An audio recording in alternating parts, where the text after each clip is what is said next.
Everyday ബ്ലെസ്സിങ്ങിലേക്ക് സ്വാഗതം. ഇന്ന് നമുക്ക് ദൈവത്തിൻ്റെ ഒരു ശബ്ദം കേൾക്കാം. Today we can hear God's voice today. മത്തായിയുടെ സുവിശേഷം 8:23 അതിനകത്ത് തിരുവചനം പറയുന്നു, അവൻ ഒരു പടകിൽ കയറിയപ്പോൾ അവൻ്റെ ശിഷ്യന്മാർ അവനെ അനുഗമിച്ചു. അനുഗമിക്കുക അഥവാ ഫോളോ ചെയ്യുക എന്നുള്ളതാണ് നമ്മൾ പഠിക്കുന്നത്. ഫോളോ ചെയ്യുക, അനുഗമിക്കുന്ന ഡിസൈപ്പിൾസ് അല്ലെ യേശുവിനെ അനുഗമിക്കുന്ന ശിഷ്യന്മാരുടെ ക്വാളിറ്റീസാണ് നമ്മൾ കഴിഞ്ഞ ദിവസം തുടങ്ങി വെച്ചത്, പഠിച്ചുകൊണ്ടിരിക്കുന്നതും നമ്മൾ ചിന്തിക്കുന്നതുമായ വിഷയം. ഒന്നാമത്തെ വിഷയമാണ് ലവ് ഗോഡ്. ആവർത്തന പുസ്തകം Deuteronomy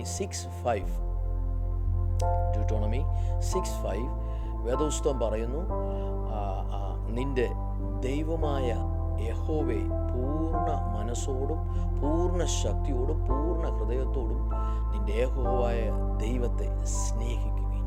ടു ലവ് ഗോഡ്, ദൈവത്തോടുള്ള സ്നേഹം. ഹല്ലേലൂയ. അതാണ് ആദ്യത്തെ ക്വാളിറ്റി നമ്മൾ ഒന്ന് ചിന്തിച്ചത്.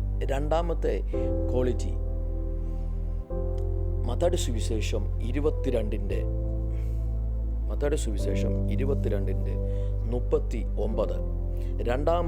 രണ്ടാമത് അവനോട് സമമാകുന്ന നിന്റെ അയൽക്കാരനെ നിന്നെ പോലെ തന്നെ സ്നേഹിക്കുക. യേശു പറയുക, മറ്റുള്ളവരെ, നിന്റെ അയൽക്കാരെ സ്നേഹിക്കുക. Love others, love your neighbours. നിന്റെ അയൽക്കാരെ സ്നേഹിക്കുക. രണ്ടാമത്തെ ശിഷ്യന്മാരിലുള്ള ഒരു ക്വാളിറ്റിയാണ് മറ്റുള്ളവരെ സ്നേഹിക്കുവാൻ, മറ്റുള്ളവരോട് കരുണ കാണിക്കുവാൻ, മറ്റുള്ളവരോട് ദയ കാണിക്കുവാൻ, സ്നേഹിക്കുവാൻ ശിഷ്യന്മാരെ ദൈവം പഠിപ്പിച്ചിരിക്കുന്ന ക്വാളിറ്റി. ഹല്ലേലൂയ. യേശുവിനുണ്ടായിരുന്ന ഒരു ക്വാളിറ്റിയാണ് എല്ലാവരെയും സ്നേഹിക്കുക. ഹല്ലേലൂയ. നിങ്ങളുടെ അയൽക്കാരെ നിങ്ങളെപ്പോലെ തന്നെ സ്നേഹിക്കുക. ടു ലവ് അതേഴ്സ്, അതൊരു ക്വാളിറ്റിയാണ്. അങ്ങനെ ഒരു ക്വാളിറ്റി നമ്മുടെ ജീവിതത്തിൽ സ്നേഹിക്കുവാൻ കഴിയത്തില്ലെങ്കിൽ നമ്മുടെ ജീവിതത്തിനകത്ത് മറ്റുള്ളവരെ സ്നേഹിക്കുവാൻ കഴിയത്തില്ലെങ്കിൽ തീർച്ചയായിട്ടും ദൈവത്തിൻ്റെ ശിഷ്യന്മാരായിരിക്കുവാൻ നമുക്ക് ക്വാളിറ്റി കാണത്തില്ല. യേശു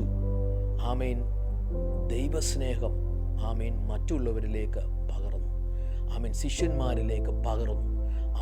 യേശുവിൻ്റെ ശിഷ്യന്മാരായിരിക്കുന്നവരിലേക്ക് ദൈവത്തിൻ്റെ സ്നേഹം പകർന്നു. ഈ സ്നേഹം മാത്രമാണ് കൊരിന്ത്യ ലേഖനത്തിനകത്ത് പറയുന്നത്, നാം യേശുവിൻ്റെ കൂടെ എടുക്കപ്പെടുമ്പോൾ പോകത്തുള്ളൂ.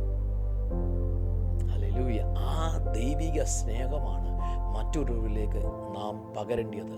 നമ്മളിൽ നിന്നുള്ള സ്നേഹം മറ്റുള്ളവരെ തൊടുകയും യേശുവിനെ തിരിച്ചറിയുകയും ചെയ്യുന്ന ക്വാളിറ്റി ഉണ്ടായിരിക്കണം. ഹല്ലേലൂയ. ദൈവസ്നേഹം, മറ്റുള്ളവരെ സ്നേഹിക്കുന്നതാണ് ദൈവസ്നേഹം. ഹല്ലേലൂയ. ഇന്ന് ആ ഒരു ക്വാളിറ്റി, ദൈവസ്നേഹം എന്നൊരു ക്വാളിറ്റി, മറ്റുള്ളവരെ സ്നേഹിക്കുന്ന ഒരു ക്വാളിറ്റി നമുക്ക് ഉണ്ടാകുമാറാകട്ടെ എന്ന് പ്രാർത്ഥിക്കുന്നു. ഹല്ലേലൂയ. അതേ ക്വാളിറ്റി ശിഷ്യന്മാരിലും ഉള്ളതാണ്. ഹല്ലേലൂയ. നമുക്ക് ഒരുമിച്ച് പ്രാർത്ഥിക്കാം. പരിശുദ്ധനായ ദൈവമേ, സ്വർഗീയ നല്ല പിതാവേ, പുത്രനായ യേശുവിൻ്റെ നാമത്തിൽ ദൈവിക സ്നേഹം, ദൈവം നൽകിയ ആ സ്നേഹം, മറ്റുള്ളവരെ സ്നേഹിക്കുവാൻ, അയൽക്കാരെ സ്നേഹിക്കുവാൻ,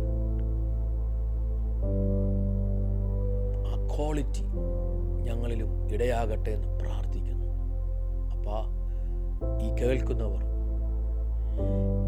കുടുംബമായിരുന്ന വ്യക്തികളായിട്ടിരുന്ന് കേൾക്കുന്ന ഓരോരുത്തരിലും ശിഷ്യന്മാരിലുണ്ടായിരുന്ന ആ ക്വാളിറ്റി, സ്നേഹിക്കുവാൻ, മറ്റുള്ളവരെ സ്നേഹിക്കുവാനുള്ള ക്വാളിറ്റി ഉണ്ടാകുമാറാകട്ടെ എന്ന് ഞങ്ങൾ ഒരുമിച്ച് പ്രാർത്ഥിച്ച് അനുഗ്രഹിക്കുന്നു.